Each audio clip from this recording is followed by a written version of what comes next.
Tame the Warclaw. That's the name of today's announcement, and it's a really weird one, unexpected in several ways.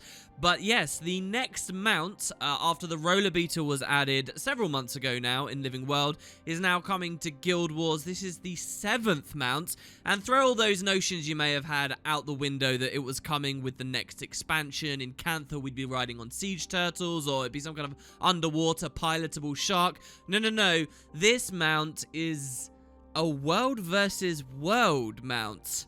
Yeah, really strange. Let's see what the devs have revealed. Now, I'm getting to you guys with this video very early, where there is quite limited information the devs have revealed thus far. But let's see what they say. First of all, on the main website, this page says Tame the Warclaw. It's about an hour old right now. The cat's out of the bag, as though this is some big secret, some big thing in waiting for World vs. World.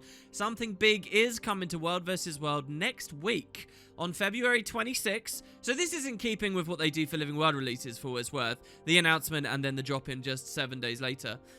Befriend the Warclaw, a new mount available exclusively through World vs. World. It's the only mount that can carry you into battle in the Mist War, where its skills truly shine. So there's actually a lot to unpack there, but to quickly finish the page, they also say it will come with a weekend-long World vs. World double XP bonus, and they're going to talk more about it on a live stream coming up. I'll be sure to fill you guys in on those details. Wow, meow, and that's obviously not happened yet. Back to this sentence, though, there's a lot of detail here. First of all, it's a new mount that you PvEers, which I would say is the vast majority of Guild Wars 2 player-based members at this point, you won't be able to get it unless you decide that you're actually going to try World vs. World. So in that sense, this will be one of those flashpoint moments where queue times go up massively. Lots of casual players for the World vs. World format, such as myself, will end up being in there. And the infusion of a player base necessarily isn't a bad thing. But you're actually going to have to go into World vs. World to get a whole mount, which feels pretty major to me. But then also, this basically means mount gameplay, and even to an extent, as we'll see in the trailer in a second, mounted combat-ish is coming to World vs. World. But also, this is the only one that you'll be able to use this. So if you want a mount, you have to use this one. You don't get the Raptor, you don't get the Griffin, you don't get any of those other things, which I think many of us right now will be thinking, well, yeah, exactly, that's correct, because those other mounts would hideously break the game in ways you couldn't believe. I actually feel a strange sense of deja vu right now from just before when the Path of Fire expansion came out, and we had the fairly, I would say, reasonable shake-up to World vs. World, where gliding was added, and gliding had been talked about as a totally impossible thing. Well, I kind of feel the same here. It could be terrible for World vs. World having mounts, just as we thought it could be terrible having gliding, but I guess we'll see how the devs go. Undoubtedly, many of you are excited to see its animations and whatnot, so let's jump on in. Here's the trailer.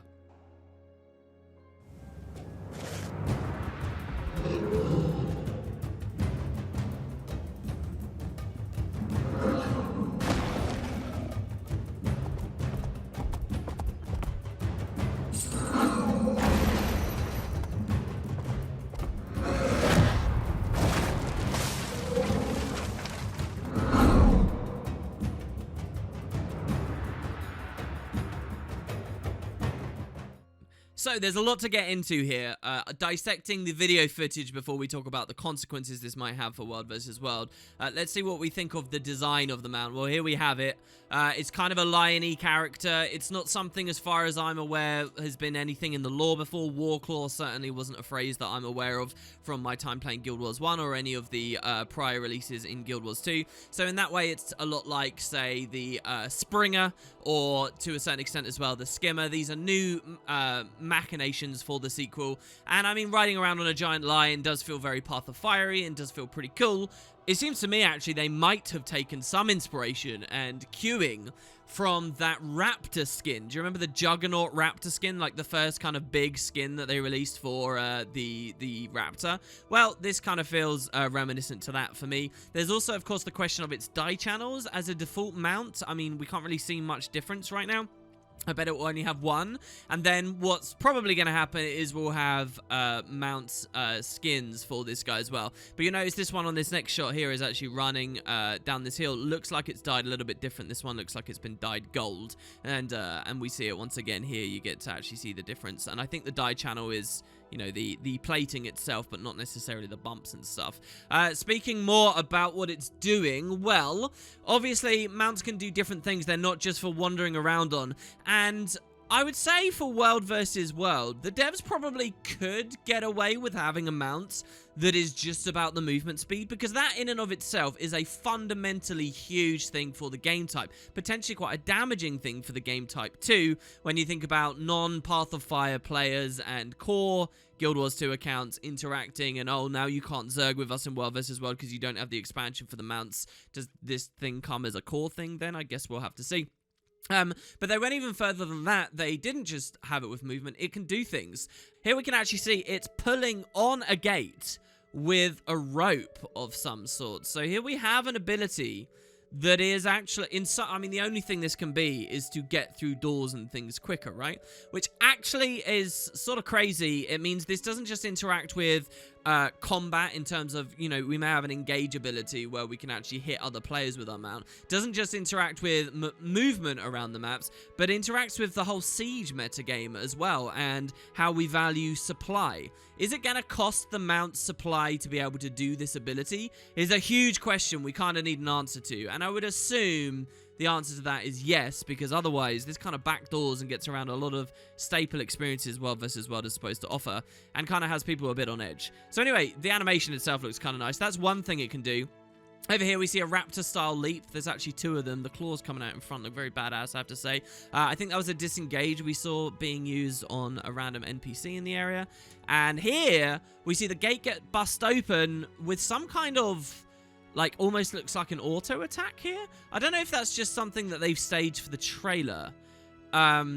Because having a mount that can attack but not actually dismount is kind of crazy all on its own as well. You know, if you look at the PvE mounts, they don't really do that. Any damaging aspect of them causes a dismount. But here we just see this gate breaks open. We see the end of an animation from the Warclaw, and the player is still mounted. Then they leap off, presumably with their special ability. So that's what we get from the trailer, and it is a lot. There you go, Tame the Warclaw. It's coming in a single week, and yeah, has really thrown people through a loop. I'm not sure that this is what the World vs. World community was necessarily asking for. My gut instinct was that it'd be rebelled against, but I mean, just look at these YouTube comments, and the forums are no different. So the first thing I was thinking of and hoping with this would be that it somehow interacts with the established territory system that World vs. World has, and, you know, was introduced to facilitate gliding. That being, you can only mount if you're within your territory, thus it doesn't impact the game necessarily too much. But that's clearly not true, because we see that not only is it actually taking objectives, but it has stuff designed entirely around getting through gates and, you know, potentially even walls and things, I suppose we'll see. So with that in mind, I really don't know what the devs are doing there. I have to say, it will probably get me into World vs. World, so in that way, it will probably be a success, you know, for that renewed population. But this isn't what we were thinking was coming for World vs. World. We were thinking it was going to be World vs. World alliances or some kind of an announcement oriented with that.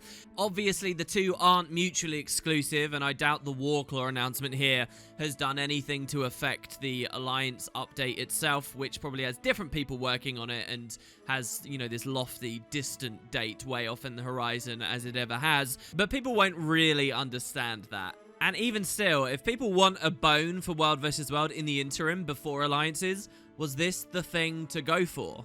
To me, I am pretty cynical about the update. Not quite as rabid as I've seen other people online who are a lot more ingrained in World vs. World and are scared of big change-ups to the format, which I totally understand. And I have to admit, it does feel a little bit like the devs sort of thought, right, what do we earn a lot of money from with Path of Fire? Well, mount skins. We've got a whole section of our community that kind of doesn't get to interface with that much. Maybe we should put a mount in World vs. World so we can do the skins with it later and stuff, and then thus this update is born. And I never like to feel like a patch was more corporately motivated than just because of good design and what the community's asking for. I wonder where you guys sit with that. That's all I have to say really for now. It's big news, though. I really want to see what you guys have to say, and we'll see what the devs reveal with this live stream and other interesting stuff upcoming. Cheers, guys. That's it. The next mount, the Warclaw. I'll see you next time.